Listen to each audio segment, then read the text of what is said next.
Assalamualaikum warahmatullahi wabarakatuh. Baiklah, pada pertemuan kita kali ini kita akan membahas tentang ketentuan mengubur jenazah. Menguburkan jenazah adalah kewajiban terakhir setelah jenazah dimandikan, dikafankan, dan disolatkan. Hukum menguburkan mayat adalah fardu kifayah. Allah Subhanahu wa taala berfirman dalam Quran surah Abasa ayat 21, kemudian Allah mematikan dan menguburkannya. Adapun orang-orang yang menguburkan mayat haruslah laki-laki, karena beberapa hal sebagai berikut. Diantaranya yang pertama ialah bahwasannya hal ini dikerjakan oleh kaum muslimin pada zaman Rasulullah sampai saat ini, karena kaum lebih kuat yaitu mengerjakan, yaitu kaum laki-laki. Kemudian jika hal ini dikerjakan oleh kaum wanita, maka akan menyebabkan terbukanya aurat di depan laki-laki yang bukan mahramnya. Dalam masalah ini, wali mayat merupakan orang yang paling berhak menguburkannya berdasarkan firman Allah, yaitu terdapat dalam Quran surah Al-Anfal, dan orang yang memiliki hubungan kerabat sebagian dari mereka lebih berhak dari yang lain. Quran surah Al-Anfal ayat ke-75. Adapun cara-cara menguburkan jenazah adalah sebagai berikut. Yang pertama, mula-mula dibuatkan liang lahat sepanjang jenazah yang di dalamnya kira-kira setinggi orang yang ditambah lengan dan lebarnya kira-kira 1 meter. Di dasar lubang dibuat miring lebih dalam di arah kiblat. Maksudnya agar jenazah tidak mudah dibongkar oleh binatang buas setelah jenazahnya membusuk.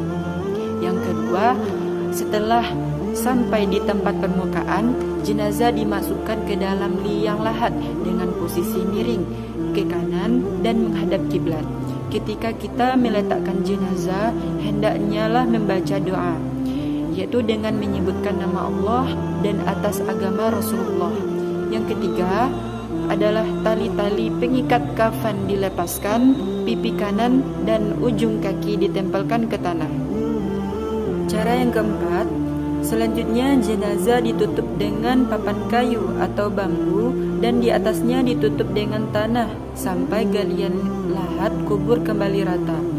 Tinggikan gundukan tanah kuburan seperti permukaan tanah dan di atas kepala diberikan tanda batu nisan. Ini dimaksudkan agar berbeda dari yang lain dan agar kuburannya dapat terjaga dan tidak dihinakan. Hal ini sesuai oleh hadis Jabir radhiyallahu anhu. Sesungguhnya Nabi sallallahu alaihi wasallam menggali liang lahat dan menancapkan batu bata dan meninggikannya kuburan sekedar 1 jengkal. Hadis riwayat Ibnu Hibban dan Al-Baihaqi dan dihasankan oleh Syekh Al-Albani. Kemudian cara yang kelima ialah tanah kubur jenazah disiram air mawar dan air biasa. Hal ini sesuai dengan hadis bahwa sesungguhnya Nabi Shallallahu Alaihi Wasallam telah menyiram kuburan putra beliau Ibrahim. Dan yang terakhir, cara yang keenam, mendoakan dan memohonkan ampun jenazah.